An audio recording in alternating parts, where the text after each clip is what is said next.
Isn't it McLeod? Yeah, it's McLeod. See, I know your name. Yeah. Oh. See how you did that? I know who the fuck you are. I know your fucking name. Yeah. Bet you feel extra bad now. I do. Yeah, you should. But it's okay. I haven't seen you in like 7 years.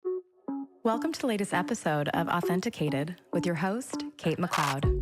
I am intrigued by people. People watching, I love. People learning, that's where I'm insatiably curious.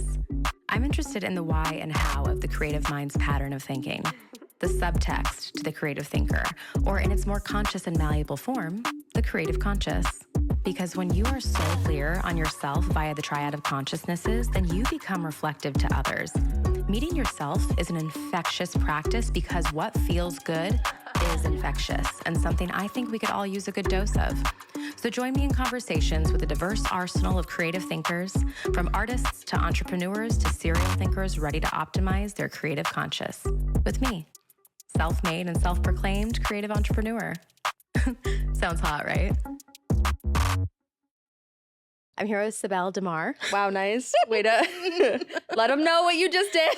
Let them know. I did mess up your name. It's okay. It's okay. It's been 6 years since we've It has seen been each 6 other. years. Okay, so we met about 6 years ago. Yeah. I was we were in school. I was still in school. I was at Where were you? I was at the new school for grad That's school right. I still. knew you were somewhere cool. I thought of you at like Juilliard or something. I was like, she was like in Juilliard or like Tisch being really cool. Thank you so much. No, they didn't want me. That's okay. I know, it's okay. Really, it's, I I don't know what the hype is. No, Like, I don't know. No, I honestly, I think everything works out the best. Yeah. Like, no matter what happens, I always think that it's actually within your control to decide if it works out for you or not. Yeah. But no, I was still in grad school. You and I were at UCB together, Mhm. and I was taking a class. I was writing, and you were acting, and you played my character, Bertha, who loved pandas. Bertha kills a panda. Bertha kills a panda. Oh my God, I've never forgotten that. I know. Actually, I have not forgotten that. That makes me That was so such happy. a funny script. So we were doing this thing that was like, it was a class. We were not on this was not a house team. This was Yeah. before house team. Mhm. For me, it was like, we were doing the class, like the writing classes needed people to perform. Yeah, That's it. that's what it So was. I think it was called like 232 or something. Something like that. And then Yeah. you blew it out of the water. And 'cause I was so scared too, because I was like, It's this so is- easy. You wrote so well. Thank you. This is like a character I loved so much. And I was like, no, I want to do this. Like, no, that's not the exercise. Like, Oh someone God, it else was has to do so it. good. And I was so nervous. And then you did it. And I was like, shit. I would like to bring that character back. Actually, she like didn't she like she killed the panda because she just wanted to be like famous, Yeah. and she was like explaining that. But like I think that didn't I end up doing it with like a Bavarian accent? So I was like, "Hello, it was me. I killed the panda." It was so weird. Yes, no, but it was so good. And everyone else was just like at the zoo. Yeah, enjoying. But you thought it was a stunt that was going to launch your career. I did. Yeah. I knew. I was like, and in this moment, this is what they're gonna write about later on. Yes. And Bertha was trying to locate her hairline, I Yeah. think, too, at one point as well. She was interesting. But you have so many characters now. Oh. Yeah. It's been I've been doing it for a little while. We got Yeah. a lot in the bucket. It's fun. It's so fun to watch. And I don't really laugh out loud at many things. I laugh out loud at John Oliver, to be honest. Oh, me too. Yeah. And then not much else. But you, I do laugh out loud. Like, I've sent my dad your videos. Really? A lot of my friends have sent me your videos. I'm like, do you guys know? I was like, this is a sign that we need to reconnect. Wow, that's really cool. That It- makes me feel really good. Oh, Thank no, you. it is so good. And also I loved how smart you were about it too. Like, not only did you see an opportunity, and then you were especially the kid in the pool, Mhm. and you're like, I'm going to keep doing this, but then also you copywrote it, which is Yeah. so smart. So that was actually something one of my agents suggested, because I was like, I want to do merch. I see this as being a merch thing later on. I don't know how to go about this. And she was like, yeah, you got to get a copyright on that so you can slap it on some things. And I was like, okay, yeah. And also, I don't know, if you were around TikTok when that girl who did Look at Me, How I Get Ready, very demure, very mindful. Remember Demure Mhm. Mindful Girl? I do. She didn't copyright her stuff, and then it went all over the place with people's merch. So I was like, ooh, let that be a lesson to us. Yeah, no, it needs to be, because in creative spaces, people also forget that it's still a business. Yeah. And so you do have to protect your intellectual property. Yeah. That's something that I pride myself on, as being I'm kind of business mindset, but also super creative. So that's fun. Yeah. Oh, okay. Great. No, then we are in each other's orbits for Yeah. a reason, because that's always the thing too for me is it can't beat one without the other because it only propels itself forward if both sides are satisfied. Yeah. Unless you have a really good team and you have like a bunch of people around you whose job it is to like make sure that all of your stuff gets done on time and in a good way and that your like brand looks good, then like, yeah, you can just be like the artist. But if you don't have that, then you have to kind of have those qualities. Yeah, well, that sounds like us in like 3 years when we have our whole teams and they just I can't wait for that. Yeah, I'm I'm very excited for us. Thank you. Thank you. Thank you in advance for that.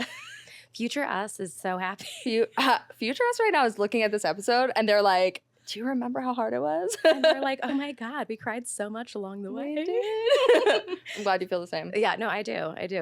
You have so many characters and I'm wondering like where you are in those characters because I think that there is something to be said for leveraging creativity where you see an opportunity to like tap into a common thought amongst a lot of people or something that's going to hit really well.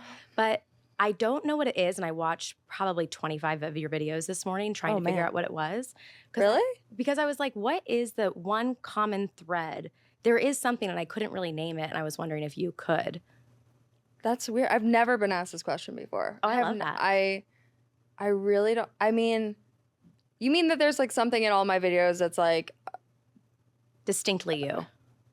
Okay. Yeah. I think that that's got to just be my like, okay, somebody like once described it to me as like, I have like a little twinkle. It's kind of like a little at the camera. You know what I mean? It's kind of like a little like, you guys are with me, right? Type thing. It might be that. I think that is what it is. It's like, because I kept wondering how often you would laugh right after a certain take. Like you just looked like you every were time, having, yeah.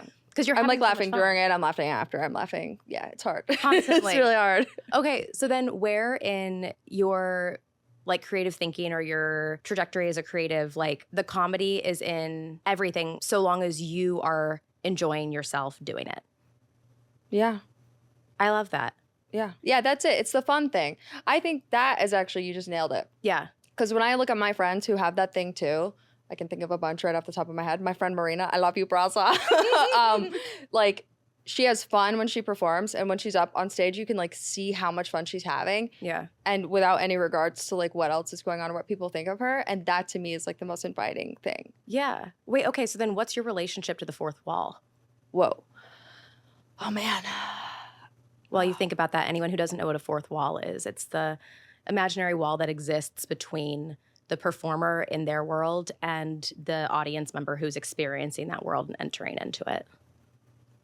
That was really good. Really concise. Thanks. Explanation. Oh, thank you. Wow. Yeah, I don't know. I think it's like sort of just, I don't know. I don't know that I've thought about that at all. Because it kind of seems like it's a common limbo play space for you in the audience because everyone's having so much fun because you're having so much fun. Yeah. I just want it to feel like you're hanging out with your friend. So like, okay, and I think it depends on the character too. Like my kid character, right? So the kid is talking directly to you. Yeah. The kid, I really want it to feel like you are standing, looking down at a kid. I always film it from like an up angle. And the kid is like coming up to you really randomly and be like, hi, what's going on? Like, you want to do the credit thread out? You know, like that kind of thing. And I want it to be like breaking the fourth wall. And it is like the person holding the phone should feel like that's them, that they've just come across that kid. So that's different than like if I do an impression, you know, like a Kira or a Kate Blanchett or a Winona or something. That's like, usually I have like an eye point and I'm looking out somewhere and there's like a scene that I've written and it's unfolding more cinematically, I think. So the wall is a little more up a little bit more. Well, and that would make sense for those characters in comparison to like the kid in the pool. So in your pre-production, what is your process kind of like when you have these ideas, or is it spur of the moment and then you just further curate them along as you go? Almost all of them are like pre-written, which is like hard. The kid, I can improvise a lot because now the kid I really, really have. Like that kid is like all up in me. We're kind of the same person. I like walk around my house as that kid. My friends call me and they're like, hey, you want to go play a video game, throw it out? I'm like, oh my God, this has really saturated my life. But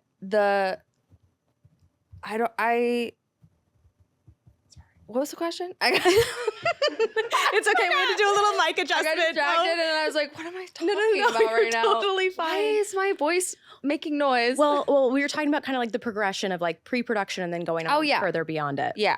No, so the kid is like improvised. I don't want to use a gender with a kid because I think it's like whatever gender you want it to be. I like that. But a lot of it's written. I like write a script. I write it in script format. I tweak it. I edit it. I, punch it up, and then I shoot it. And then usually when I'm shooting, I'll have like, oh, this joke could be funnier. There's like, some room for improvement here. And then, I edit it.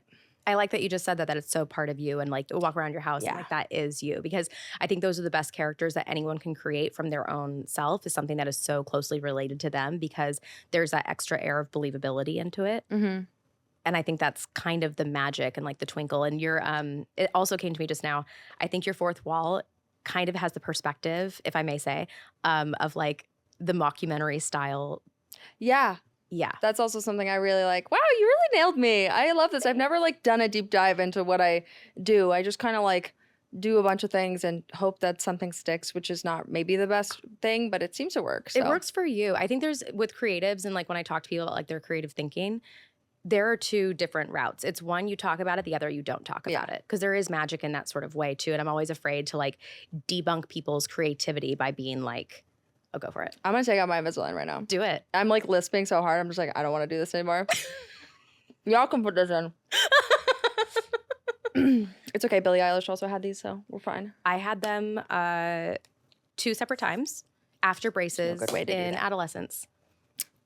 Okay, well, your teeth are beautiful. So I just hope to join you. And I invested a lot in them. So it's so much better when I take them. I'm like, yeah, I can take my S's again. It's nice. It feels better. It feels more like me. I was like trying to talk to you and I'm like, when you're hyperfixated. Yeah, I was hyperfixated on like how my lips like wouldn't get around them. They really like pushed my mouth out, My mom, when I went home for Christmas, she was like, did you get lip fillers? And I was like, no, it is my Invisalign. They are pushing my lips out. But also, thank you so much. But also, thank you. Yeah, basically. I'd say it's cheaper than filler, but it's not. It's not. It's not. When you're around your house and you're like pretending to be these characters. Yeah. I had a visual this morning of all the props that would be hanging out around your house that you get to just live with. Yeah. I got a lot of wigs. I have a lot of props. I have a lot of like, but I'm very organized. I have like OCD. I don't like, I don't think a lot of people know actually how I am, because every time I'm online, I'm a character. I'm like really rarely myself online. And it's kind of one of my resolutions for the year to like let people know a little bit more how I actually am. Like sitting here talking with you, this is like, I feel very vulnerable. I'm like, sweating, like I feel uncomfortable, my pits are wet. It's like there's a lot of things going on. Yeah. But when I'm a character, it's like totally everything is fine, because I am an actor at my core, and I'm like, I would rather be somebody else than sit there and be myself. But I'm trying to get better at that. So my house is immaculate. Mm-hmm. There's nothing, like everything has a place. Yeah. Everything has a thing. My wigs and stuff, they got a box. All my costumes are in a box. There is no like chaos or like confusion. It's super not artsy, my home. Really. Okay. It's like I have just OCD. organization. Yeah, it's gorgeous, but it's organized. Okay, well, I'm like you too. I am hyper organized. So we're the same. Yeah, what I'm learning is we're best friends. I'm aware. No, and I thought it was so funny when I DM'd you and I was like, you've been on my mind. You're like, you've been on my mind. You did. You were on my mind like the day before you messaged me. Mm-hmm. But I think that's a thing. That's that like telepathy thing that happens. It's a frequency thing that happens when it's like, and it's also, I feel like, always such a good sign to know that I don't want to say right, but it's like you are on a frequency that works for you, because if it's meeting someone else's, it's like proof that if you live in this like reverberate space energetically and like your energies are everywhere and you want them to potentially be received by other people when other people are also in the same wavelength, I'm like, it's already working. It's good. Wow, yeah. I want to go back to something you just said when you said that you would so much rather be other people than yourself. Don't you think that's a version of just like channeling yourself? I don't know. Is it? Like being yourself? Because I could argue that like you doing characters where you're like, I don't, I want to be more vulnerable and share myself. Like, I think that exists in all the stuff that you're doing. Yeah, I guess you're right. I don't know why. I've always viewed it as kind of like a safe version of sharing myself. Like the kid is my inner child, and a lot of it is based on my childhood. Like people are going to be like, what? Because there's a lot of tragedy in that kid's life. Mm-hmm. But, in a fun way. Like, I kind of am using that character as like inner healing. It's fun. Even my parents think it's funny. You know, we can all like relate to that. Yeah. And then there's like, you know, I have a Baba character that's based on my dad, and that's, yeah, that is a part of me. That's a part of my culture, my heritage. I don't know. I just always assumed that if I was doing a character, it wasn't really me. Mm-hmm. But there are pieces of me in them, Yeah. especially the kid.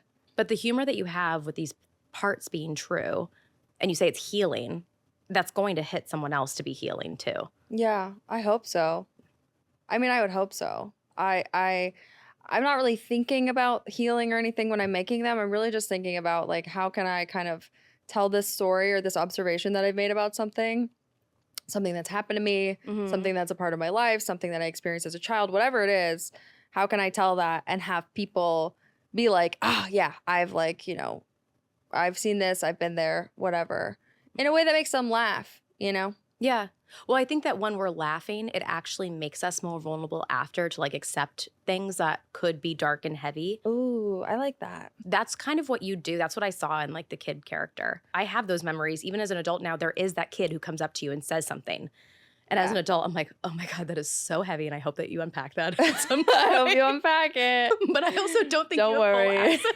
They will. They'll unpack it in therapy right now, like I'm doing. All the healing. All the healing that I'm doing through this Hey, character. I'm a therapy hoe. I love therapy. I think we should all be in therapy. I think we all need it. I mean, look at what we're like. Look at the world. Look where we're going. We're going through some stuff. I don't know. Remy, our tech, we were just talking earlier about how it's been 80 years and it's only the 21st of January. Oh, yeah. No, it's crazy that Blowing it's my mind. January and it's 2025. I'm kind of like, it feels like it's moving really fast though, and it's also slow. Mm-hmm. Wait, so what are the other goals that you have for this year? You said one, to be more like vulnerable and to like show more of who you are and like where the stuff comes from this year. You also mentioned earlier that you started a social media marketing. I love it. Sorry. I'm like a fly. You can't give me any, don't make any noise or I'm going to be like,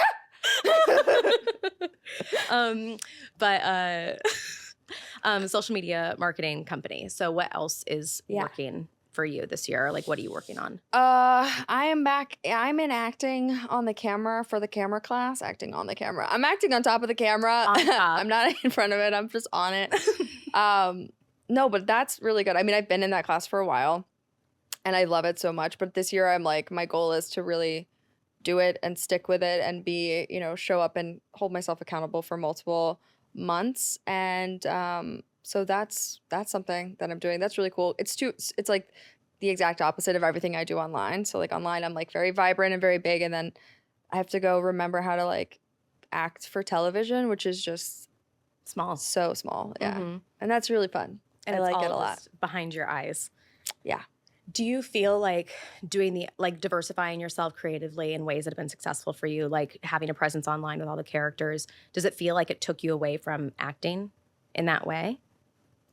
Interesting. No, I found it to be something to fill an empty hole. So what happened with my career so far, which it's been a great career and I'm super thankful for it, but I am excited to like really be able to have more opportunities again, is I was on FBI and I was, you know, getting asked back. I had like multiple episodes coming. I was going on like my, you know, 5th one or something like that. And then COVID happened, right? So like it all shut down and whatever. And then after the pandemic, it was like, okay, I'm not on that show anymore. My character, and every time, you know, they gave me a little bit more and it was a small role. I'm not like, you know, I wasn't a main character or anything. But when you're, you know, 24 and you're like, it's your first professional television thing, that was a big deal for me. That was like a huge milestone. Yeah. And I was like, wow, we're going to do it. This is the first step. And then I get the next thing and the next thing. And then, you know, we had like a nice little year period where there was some stuff and I got the CBS showcase. And the CBS showcase is when I really started writing comedy characters like for real, because that is like a vigorous writing program. People don't know this about the CBS showcase, but like it's not just you going and acting. You have to like pitch and pitch and pitch. You have to give them a million ideas. You meet every single day. You're writing for like 4 or 5 hours. You're in these huge groups. It's an amazing program. And they're like, I learned that I could actually write at like I could write a lot of stuff in a short period of time. Mm-hmm. That was when I started to identify more as a writer and think, okay, I can actually create things. I don't have to just sit around and wait for somebody to do it. So with CBS, that's what they taught me, that I can write and create my characters and then I can freaking star in it, right? So that was like a really cool experience. So that happened. And then it was 2023 when we were like, that was like our first year off of that or whatever. And then it was a strike, right? So it's just been like, woo, ah, right now. And we're coming out of that second thing, kind of. Yeah. But if you talk to anyone in the industry, it's like slow. And there's not as many auditions as there were before. And people in LA are complaining. People in New York are complaining. And listen to the podcast, The Biz, because like that'll tell you everything that you need to know about what's going on. But in those like downs, that was when I was like, social media is a way to keep myself accountable. Because as soon as it started to grow, first of all, I was like, oh, people actually like this. It's good, And now it's at the point where I feel like I have my own TV show. And it sucks because like I don't get paid for it really, except for partnerships or whatever, or making a business out of it, right? Mm-hmm. So I got social media marketing experience for myself. And now I do it for other people. And that's my full-time job. And it's awesome. And it's called Damar Digital LLC. And I'm very proud of it. And call me if you need me. But I might be calling you. Call me if you need me. Like we literally do it all. I do it like I conceptualize it, write it, help you picture it. And then we knock out a bunch of social media for you in one day in less than 4 hours. And it's enough content for a whole month, right? That's the whole thing. Yeah. People don't want to be like filming every single day like I am, trying to like, what am I doing this week? What am I doing this week? But I can't get ahead because I do too much content for everybody else. So anyway, long story short, do I think that it distracted me from acting? No, I think it's been like a means to keep me relevant and kind of keep me in the outskirts or whatever of the industry and also provide opportunities for me. Like the CBS Showcase, I know for a fact that director, Tess Peros, she's amazing. She did like a deep dive of my social media. So when I was in my interview with them, they mentioned it, and more things I noticed people were like, oh, we really like your TikTok. Oh, we really. And then I got a job in tech in 2023 in like a really cool big tech company. And one of the first things the CEO mentioned was like, so your TikTok, pretty awesome. And I was like, this is getting me a corporate job now? Like that's pretty cool. Like a pretty substantial job that taught me a lot of things about the industry and marketing on a large scale, like a much larger scale than what I was used to. So all in all, pretty awesome. Well, all those things just sound like the things that you needed. Like you talk about how FBI, and at 20, I know that feeling. At 24, when you get your first recurring co-star, guest star, you get anything like that, and they keep asking for you. Yeah. All you think is all your walls come down. You're finally vulnerable. You're like, I fucking made it. Yeah. And I mean, I wasn't like thinking I made it, but I definitely felt like my foot was in the door. Because it's external validation in what it is that you're trying to do. Yeah. And then you get that, and then something else takes it away. And then you go to CBS, and then that's feeling good, and then the strike takes the wind out of your sails. So, of course, it would make sense that when you look towards other things to give you validation, then it would make sense that after that you go, okay, I'm going to validate myself. Yes, validate myself. That's what I'm doing. Yeah, because social media, anyone who thinks that it is not a powerful tool is wrong. It is one of the most powerful tools, and it is one of the biggest industries. And so what you're doing not only is paving the way for so many other people who, when desperately are looking for a roadmap, will find yours and be helped, but it's also like giving so much levity along the way for other people. And you've created creative leverage for yourself.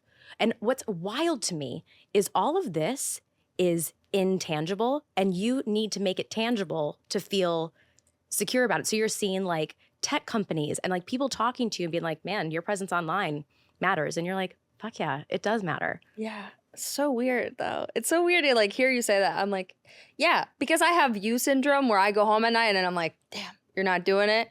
You didn't kill it. You didn't do enough. You're not where you thought you would be. And what do you like? Why wake up? You know? Yeah. That's sometimes like how it feels. And it's just so destructive because really we're out here as artists, the majority of us, the 99% of everybody that's in SAG or just working in general in this business is making their own stuff and performing in shows and, waiting. Well, I think also because so much of our career is performative, that there is a level of performative where we don't let down our fourth wall, where we don't talk about what's going on behind the scenes or what we're feeling about it, because it's almost like if we speak it out into the universe, then it makes it true. But I think also like acknowledging things where you're like, I don't feel like I'm where I want to be, or anything like that. The more you talk about it, the more you're going to find that everyone feels that. And like with consulting clients and with my Me3 community, I found out that everyone feels that. And I'm like, oh, okay, so this is just part of the thing, because our brains are hardwired just to keep us alive and living. And so they're like, oh, well, that's unknown, so that's scary, like we're going to die. And it's like, well, no, we're not actually going to die just because it's new and we haven't, done that specific thing yet. But we have learned in the past that whenever we figure things out for ourselves, we are successful and we get to a better place. Wow. I mean, you're living proof. Yeah. You're making me I feel like this is therapy for me right now. Really? I'm like, this is what I'm going to cancel my girl later because what am I paying her? What am I paying her What for? am I doing? Well, it is so hard because this stuff. So my question is that if all of this is intangible, it's like online, it's TikTok, it's Instagram, it's anything like YouTube. If it's these things, so how are you proving to yourself or seeing like, no, this is working? Like, how are you patting yourself on the back? Oh, God. It's really the people. I mean, okay. Actually, no, I'm not going to scoff like that because I have a community. I have a community of people who are so freaking like ride or die for me that I can't even believe it. I cannot even believe it. And you guys think that I don't know who you are. I do. Every single freaking comment. I read all the comments, and sometimes that's destructive because some people are not nice. Okay. Like there's a lot of, but for the most part, for the majority of them, I know who's commented multiple times. There's this like core like group that is just on every video and in my DMs. And those people are awesome. They've really gotten me through. And a lot of people that have been there since I had one follower, I know who those people are, and they kind of like check in and they like to sort of announce who they are. And even the other day, this girl messaged me and was like, you were the first TikTok account I ever followed. And I just like still love you to this day.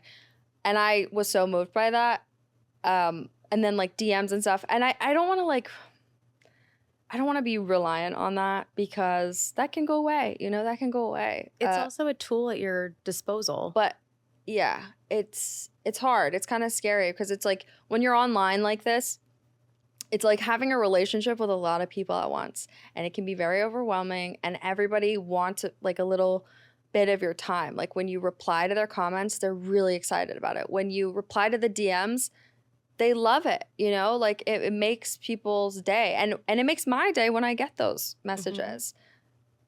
Like this other day, and I don't want to get emotional because this is like, but like this woman was like, I've been going through chemo and I'm watching all of your kid videos because it's just like bringing me back and making me just like, she just like the videos were offering healing and laughter during a really hard time.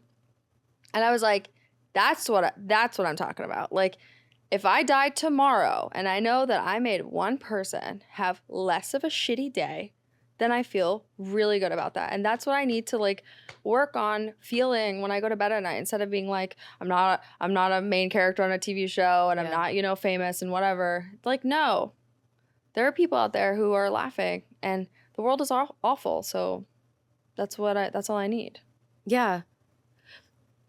There's an underestimation of those spaces, and I think it's because they're virtual and because we're the last generation to be born without like I remember the invention of, or not the invention of, but well, I guess so, but I remember my first laptop. It was like 4 inches thick. I had like a Dell, like a lime green Dell. No, I had like my first one was this like cute little lime green Dell. The Dell. I know what you're talking about now. It was like 2010. It was like 2010. There was like a little Dell. Okay. It was green. Yeah. Yeah. But we remember when the internet started. Yeah. So it's like these spaces still don't feel real almost because we know life without them, but they are so real, just as real as someone sending you a text. Yeah. Someone sending you an email. Yeah, they are real. Yeah. And it's cool that you talked about like making them like tangible from intangible. I mean, you know, it's just we're all just uploading these bits online and hoping that people enjoy them. Yeah. If there was a scale of like seriousness, how serious do you take it to like preserve yourself? Because it's a lot of work. Oh my God. It is a lot of work. And that's the other thing. That was like, I was kind of going to go off on that tangent. Like a lot of people, when the TikTok ban happened 2 days ago, and I was really sad. I didn't like talk about it until it was the day of. And then I was posting like a million videos and I was like, I'm sad. I'm really sad. This is awful. Because I had all these followers on TikTok and none of them are over on my Instagram or my YouTube, right? So if that goes away, you lose all of them. Yeah. And I just don't think that people understand that it's not about like the app itself, or I mean it's about the community and everything, but it's like we work really hard to curate these things for our followers. And we look at like, if I look into demographics, I mean, I'm a marketer, right? So I'm looking at insights, I'm looking at demographics, I'm looking at view time, I'm looking at what people liked, when people got lost, what videos do well, capitalizing on that, you know. And then I read all the comments and people are requesting things, you know, like they're like, I want to see that one kid at Universal. So what did I do? I went to Universal. I want to see Kira, you know, in the Caribbean. So I like went to, you know, I mean like, and I mean, granted, like, you know, my family lives in Turkey. So like I happened to already be in like a nice water place, but that was requested. And I was like, this is how you have to go with like what the demand is, right? Yeah. Well, I mean, so go ahead. Sorry. No, well, no, just because I'm like saying, like, if you're at a party and you ask everyone what they want to drink and they tell you, you're going to give it to them because you're hosting. Exactly. I'm hosting a room and like you're in my room, you're at my party, and I just want you to have fun there. So that's why when the TikTok ban happened, I was like, I have been hosting this for a while and I'm really sad to see all these people go and potentially not be able to find them again or interact with them on the internet. Because when you go viral, it's like very special and it's not guaranteed. And having the, you know, it's not guaranteed that you're going to find those people again. And I was having a really good time. So I got really, really sad. And then of course, like 12 hours later, it was back. So. Yeah. What'd you do in the 12 hours? Oh, I was like in mourning. I like put on black and I was just like, we're going to have a silent day. We're going to put the phone down. I like put everything away. I ignored everybody to the point where when it came back up, I was like the last to know, you know, I like checked my phone and I had 600 messages and everybody was like, it's back on. I was like, what do you mean it's back? I had accepted it. I had gone from like anger, what's it called? Bargaining, grief. All all that stuff. And I was on the final one already. I was just like, we're going to do this. And then it came back and I was like, I was almost mad it came back. Yeah. That I had to do all that work. I was like, no, we already accepted this. Just kidding, don't take it away. I mean, it's a lifeline for a lot of people. Yeah. It is. I mean, it has community, it has communication, it also has like creative outlets, it has expression, it has information. These things, they're their own microcosms. They are houses of their own environments and their own like universes. Like they are exponential. And especially because I was talking to my friend Whitney Euland about this morning. Spaces that are meant to have response. So it's like you're not screaming into the void. I hate that term. And it's not like you're making this just for it to just hope, you know, like just for some reason. You're making it so it can be received, so it can be absorbed, and so it can make someone else think something else. Yeah. That's good.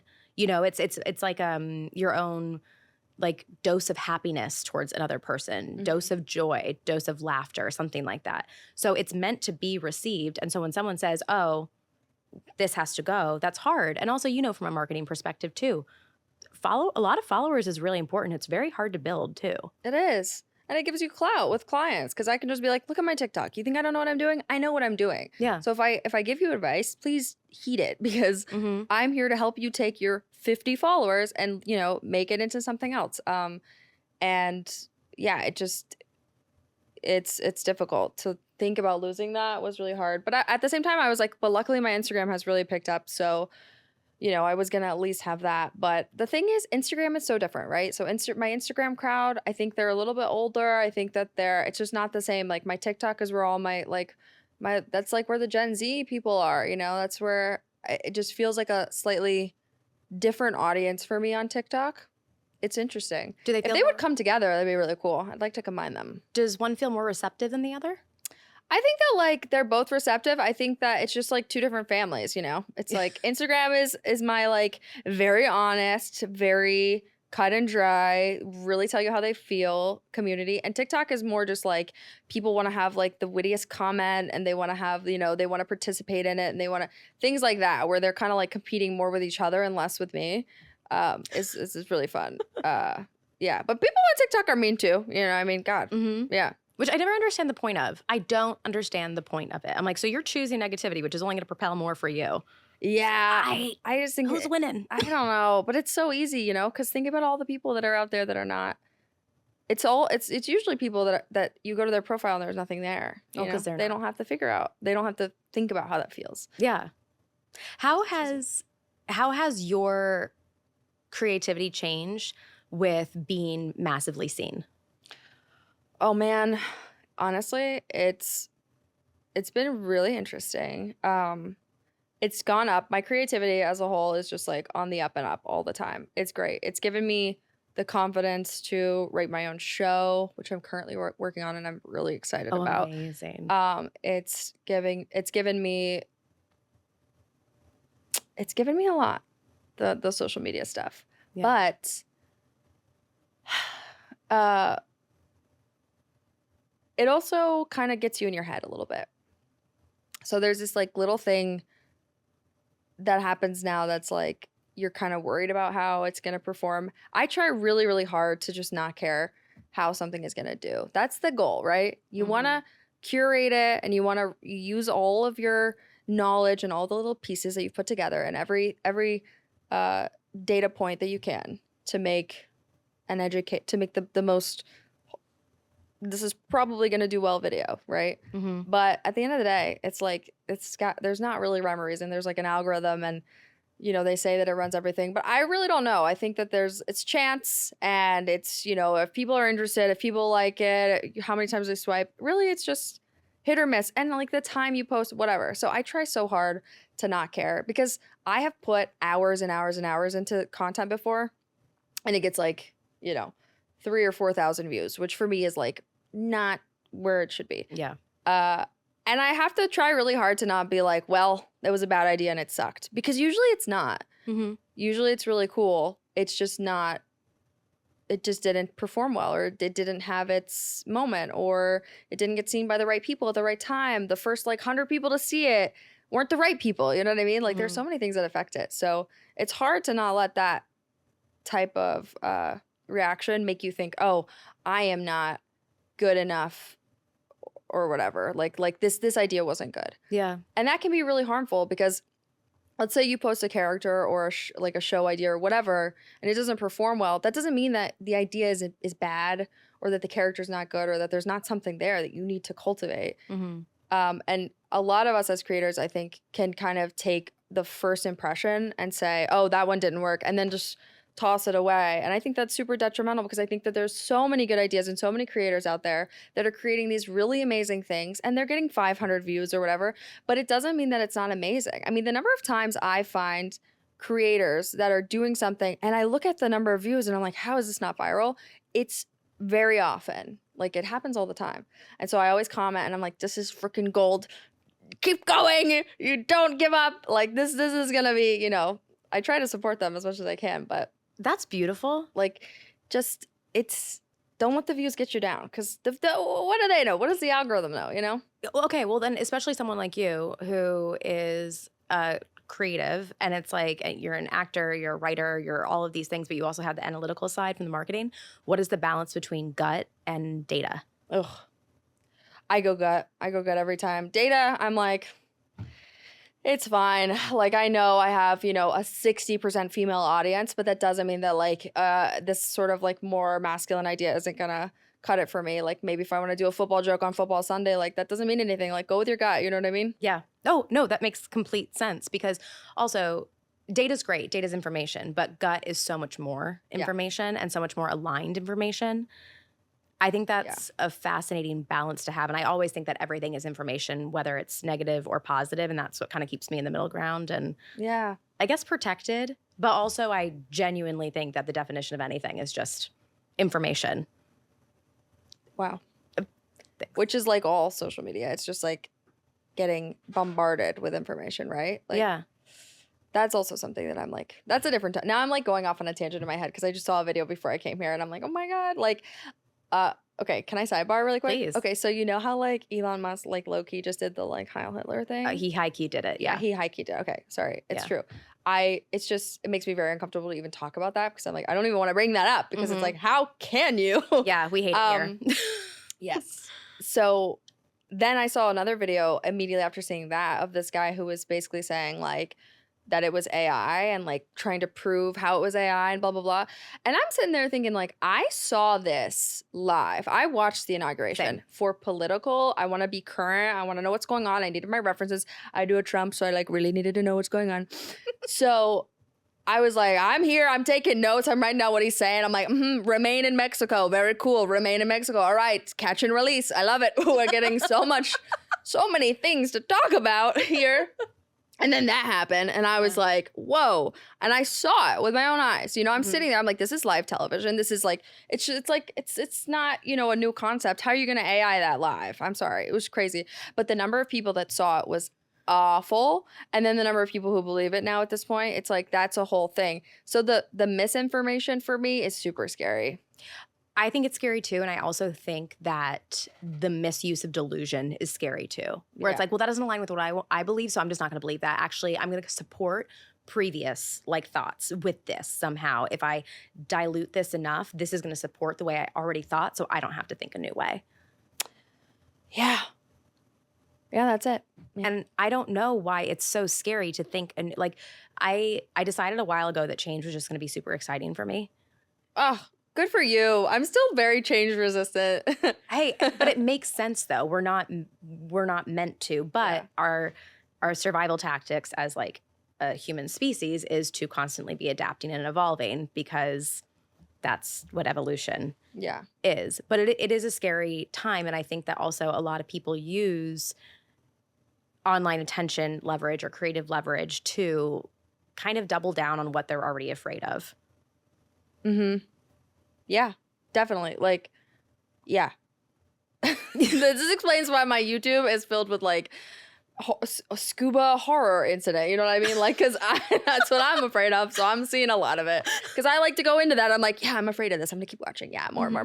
And the more information I get about this thing that I'm afraid of will make me less afraid of it because I know what's going to happen in case I have a scuba accident. Scuba. Or in case a shark comes to get me. Exactly. Also have a lot of shark videos on my feed. I am very afraid of deep water. I have the deep water fear. Somebody knocked, I think. Yeah. Everyone wants to participate. We're just having so much fun. Okay. The noises today are so we're being tested. Crazy. It's good. This is exciting. I had fun with that. I kind of had fun with it too. That made me actually think of the Will Ferrell character. Do you know about him going into a school? No. No. So when he was at USC, he was actually at USC with my uncle. They were in the same fraternity. Oh, wow. And he did something where he went into a professor's class, mid-class, and he came as the janitor. And he came and he started just cleaning up in the middle of the class and like throwing people's books in and Why leaving. Is it so funny? Why is it so? Because that's the social media before social media. That is like the giving a character real life. And he did this. And then afterwards, the professor found him and was like, you need to do that every year in my class. That's so good. It was so good. That's what that made me think of. I love Will Ferrell. He's always been one of my like top childhood comedian inspos. Ooh. Oh, God. Who else? Oh, Kate McKinnon, obviously. Kristen Wiig, obviously. Maya Rudolph, obviously. Rachel Dratch, obviously. Pretty much like that SNL era really like impacted me. Cecily Strong. Oh my God. Oh, so many people. Do you want to be on SNL? I think, I could probably. I could handle it. Yeah. Oh, you could more than handle it. I know I could handle it. I think I would enjoy it. You know, more and more lately I've been like, people are because like people tag me and they'll be like, NBC SNL, like she's so funny, put her on. And that one kid, I definitely think could be like a Weekend Update, like perfect character. Because it reminds me of, I mean, it's like, you know, I think Vanessa Bayer had like a kid character that was really fun on Weekend Update. That was like super different. I think he was like always at like a bar mitzvah or something. But yeah, I don't know. That could be fun. What are other things that you're shooting for in the future? Film and television. I Yeah. just really like acting. I do worry that I get like pigeonholed into comedy, even with my manager, who I love very much, but I have to sometimes remind like my chops in drama are strong. And I honestly think sometimes that okay, so I was trained classically. I didn't start doing comedy until after I got like my BFA and stuff, honestly. I mean, I was always funny. And I was always kind of the one screwing around in class and kind of being like, okay, watch me do Ophelia, but you're gonna laugh. I just don't like to be pigeonholed, you know? Like, Yeah. so I'm trying to figure out a way to bring a little more drama into my channel. But the thing about social media is that nobody wants that, right? Nobody wants you to like change up what they're doing. People get very comfortable and they like, I get to explore. I'm really lucky. Everybody kind of is on board with me being like, now we're going to do an impression. Now we're going to do a crazy character. Now we're traveling. Now, you know, so it's fun. And I have a genre I can do. Mm-hmm. But yeah, I enjoy serious just acting. Yeah. And I think that comedy is in drama and drama is in comedy and they're super intertwined. And I think that the best comedians can like make you freaking cry. And then 2 seconds later you're laughing. You know what I mean? And I like that. Robin Williams. Yeah. Rest in peace. I can see that happening for you. Like I can totally see you booking like some killer, juicy fucking role. That's what I want. And then everyone being like, no way. But the thing is, I think that the best route to that is to let your subconscious, your conscious, and then what I have in my Meet the Three community is the creative conscious, is you let all three levels of conscious know what's going to happen, and then you practice it in some way. So you're already diversifying in tons of different ways. So diversity is already the norm for you at one level, and it's only a matter of time until it catches on at the other spots. So you are going to get those big roles in drama and in things where you actually get to, and I don't want to, earlier I said, you know, does it pull you away from acting? And I meant it with the air quotes, but it's like, because what you are doing is still acting. Yeah. But I think it's hard because with acting, when you're not hitting all the facets of who you are as a person, it feels like you're not using your whole instrument, you know, and it's okay for you to go wild on the cowbell for a little bit. I don't know a ton of instruments, but it's More cowbell. More cowbell. Another SNL favorite. I know we were just talking about SNL, so I thought, but I can see that happening. But people are already going to know you, and it's like they're going to follow. But it's just going to be. I look forward to seeing everyone's minds being blown by what else it is that you can do as you continue to expand, diversify, and then prove to people that you can, because you've already proved it to yourself.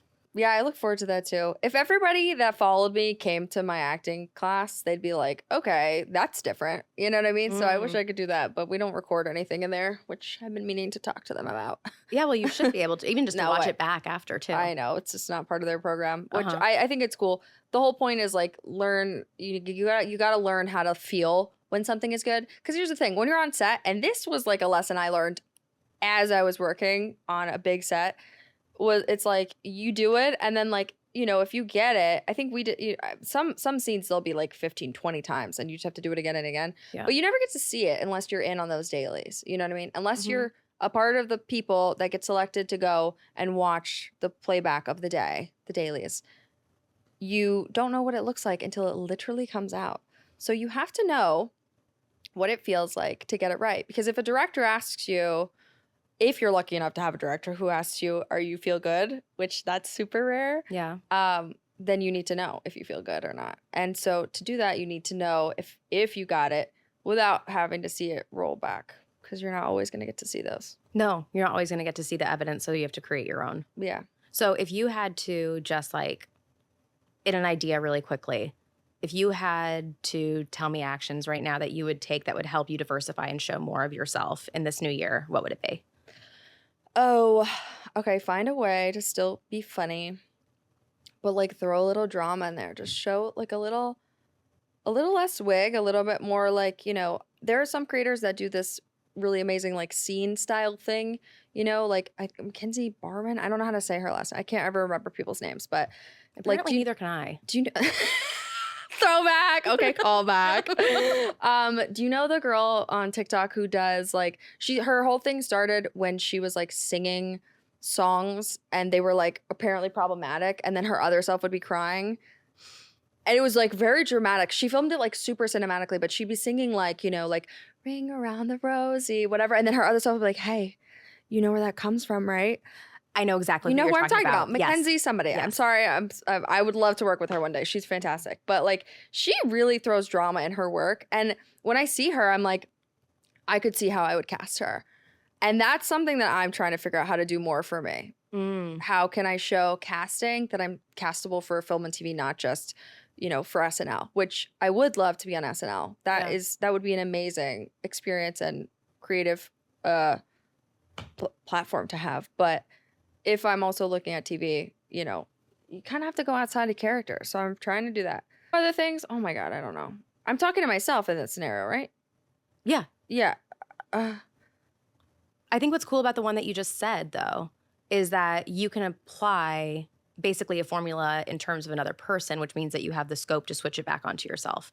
Where you're like, she gave me what I needed to work with. I look at that. I know exactly how I would cast her. Great. You also know exactly how to cast yourself. So I think it's about like, you have that direction of seeing her and then working backwards. Or sorry, working forward. And then you do the same thing with yourself. You just work backwards. Yeah. Yeah. Yeah. I got to figure that. I got to figure out that thing for me. Which you totally can. If you figured it out for someone else, the practice is already there. But, you know, online, is there anything like outside that you would do? Like a practice that you're like, oh, this is like a thing. Like, and I think one would definitely be like you're acting for the camera class. Yeah, that's one. So keep in that. Yeah. Stay doing that. Damn, you're making me think so hard on a Tuesday. I'm sorry. Yeah, I don't know, man. I think that's like, you know, stay in class. Sorry, I'm slipping in the kid. That happens. Like, that literally. See, when I get uncomfortable, too, I'm just like, I don't know. No, it's okay. I mean, I think it's also like you clearly have found a way to get comfortable in the uncomfortable by like making these characters so joyful for you and for other people, too. Yeah. So I think that's... I think you're doing great. Thank you. I think you're doing more than great. I think you're doing wonderfully. And I'm like... beyond touch that you came on here and that we just like stayed in each other's orbits. Oh my God. This is the part where I'd like to like squeeze your finger and talk about holding space for. Oh, do you want to? I have a long nail. Oh, thank you. Thank you. I always wanted to do that. It's my first time too. How are people going to find you? Anything you want to plug? How do you find me? At Sibel. Not Sybil. Okay, let's just tell the people. I'm putting this on my channel. Yeah. My name is Sibel Damar. It is not Sybil. It's not Sibel. It's Sibel. Sibel. It's Turkish. Okay. And you can find me at Sibel Damar on Instagram, YouTube, TikTok, Snapchat now, and also Red Note.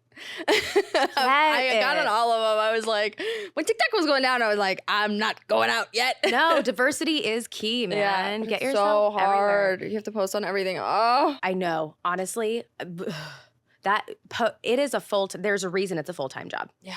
Yeah. But also the diversity that you have there is great because at some point between all these platforms, it's like you're just getting your name out there until people know exactly how to say your name. Yeah. And they don't have to talk about they just say your name. That'll be and they know fun. exactly but I have who a you feeling I'm going to end up like Saoirse Ronan. I mean, like you'd think a lot of people say Saoirse, right? But then they see her name and they're like, Swarsher Ronan. You know what I mean? And I really feel her for that. I'm like, yeah, that one's tough. Yeah. I can't, as Kate, I can't relate, but. Okay. Well, people probably call you McLeod. McLeod. Yeah. McLeod. Yeah. Got a couple different ones. But now you know it's us here. Yeah. Thank you for coming on. Thank you so much for having me. I feel very therapied. I feel better. I'm ready to start my week. Get it. And that's the latest. I'm honored to have been part of your thinking sphere today. Feel free to share, like, and subscribe on this platform or follow and participate on any of my social media platforms. If this practice intrigues you as much as it does me, then join us in the Me3 community, where we will work directly and you will curate a mindful method of thinking to define your own creative conscious. Thanks for listening to the latest episode of Authenticated. I love that you're here.